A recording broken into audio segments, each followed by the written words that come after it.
साथियों, तो उत्तर वैदिक काल के नेक्स्ट वीडियो में आप सभी का स्वागत है। आज हम जाने उपासना पद्धति में परिवर्तन। तो है क्या, मतलब उत्तर वैदिक काल में पूरा परिवर्तन ही हो रहा था।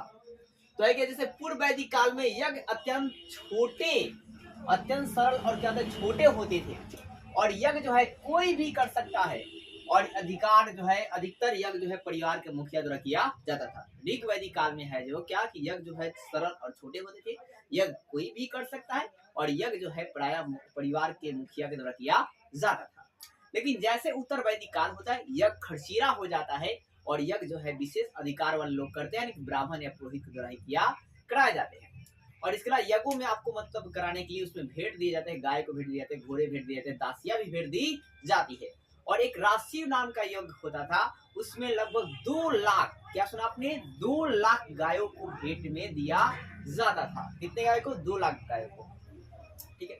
और यज्ञ जो है समाज में आपका है क्या, क्षत्रिय वर्ग के द्वारा जो है आर्थिक लाभ के लिए किया जाता था।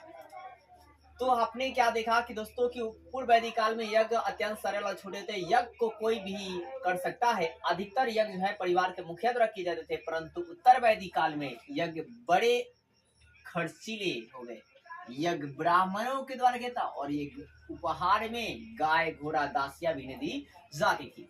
राशि उदाहरण के लिए राशि यज्ञ में लगभग 2 लाख गायों को उपहार में ब्राह्मणों को दिए जाते थे।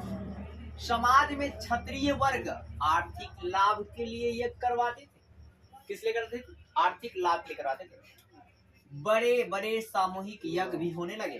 राजा द्वारा अश्वमेध यज्ञ, राष्ट्रीय यज्ञ करवाए जाते थे। राजा के द्वारा अश्वमेध यज्ञ और राष्ट्रीय यज्ञ करवाए जाते थे। यज्ञों में बलि की प्रथा भी प्रचलन शुरू हो गई। अब पूर्व वैदिक काल में शब्दों की शुद्धता और उच्चारण पर बल जो है नहीं दिया गया, लेकिन जैसे ही उत्तर वैदिक काल आता है, वहां पर शब्दों के शुद्धता उच्चारण पर बल दिया जाता है, और कहा जाता है कि अगर ब्राह्मणों का मानना था कि अगर आप गलत मंत्रों का उच्चारण करते हैं तो वहां पर ईश्वर जो है क्रोधित हो जाएंगे, आपसे असंतुष्ट हो जाएंगे, और आपको फल की प्राप्ति जो है नहीं होगी। डरावनी वाली बातें जो है करना शुरू कर दिए। फिर लेकिन आपका है क्या, उत्तर वैदिक काल में ये आपको है शब्दों के उच्चारण पर क्या बहुत ही बल दिया जाता है, और कहा जाता है अगर आप अच्छे सही शब्दों का उच्चारण करेंगे तो आपको फल की प्राप्ति बहुत ही जल्द होगी। यही बातें जो है बताई गई। शूद्र वर्ग को है कि यज्ञ कराने से प्रतिबंधित थे। शूद्र वर्ग जो थे यज्ञ जो है यज्ञ से प्रतिबंधित है, मतलब वो यज्ञ नहीं कर सकते हैं, परंतु ये ब्राह्मणों को दान देने के लिए आवश्यक है, दान दक्षिणा देना इनको आवश्यक है। अब है देवी देवताओं की स्थिति में भी परिवर्तन आया। जैसे पूर्व वैदिक काल में प्रमुख देवता इंद्र, अग्नि, वरुण थे, जबकि उत्तर वैदिक काल में उन देवताओं का रूप जो है कौन धारण कर लिए? प्रजापति, विष्णु, इंद्र जो है धारण करते हैं। कालांतर में इन्हीं देवताओं को संदर्भ में ब्रह्मा, विष्णु, महेश कहा गया। उत्तर वैदिक काल में इंद्र को शापों का देवता कहा गया, राक्षसों का देवता कहा गया, घर लूटने वाले देवता के रूप में संबोधित किया गया, और पूर्व वैदिक काल में वरुण को नैतिक नियमों का संरक्षक, और उत्तर वैदिक काल में उनको जल का देवता कहा गया। तो पूर्व वैदिक काल में वरुण को नैतिक नियमों का संरक्षक कहा गया, और उत्तर वैदिक काल में जल का देवता कहा गया। अश्वनी को स्वास्थ्य का देवता पूर्व वैदिक काल में कहा गया, इसके बजाय उत्तर वैदिक काल में कृषि का देवता कहा गया। इन्हें चूहा हंता भी कहा गया, चूहा को मारने वाले देवता कहा गया कृषि के फसल को बचाने में।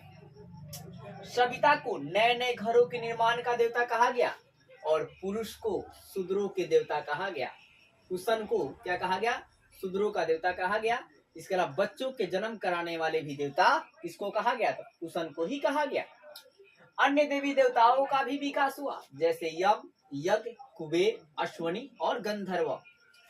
बृहस्पति को ब्राह्मणों का देवता कहा गया, और कुशन को शूद्रों का देवता कहा गया। परंतु पूर्व वैदिक काल में ऐसी वर्ण व्यवस्था जो है नहीं थी। यहाँ पर उत्तर वैदिक काल में है क्या कि मतलब भगवान को भी, ईश्वर को भी वर्णों में बांट दिया गया। तो ऐसे में अब जब बांटा जा रहा था तो ब्राह्मण की वर्चस्व तो बढ़ रही थी, लेकिन क्षत्रिय वर्ष जो है माइनस थोड़ा सा वो नाराज थे। लेकिन ऐसे में जो वैश्य वर्ग था वो बहुत ही नाराज हो चुका था और वो जो है एक तलाश व चिंतन करने लगा था।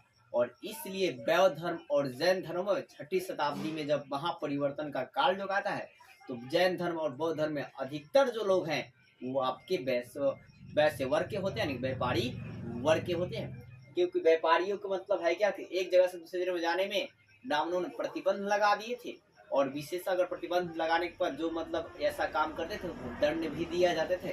तो व्यापारी वर्ग जो था बहुत ही दुखी था।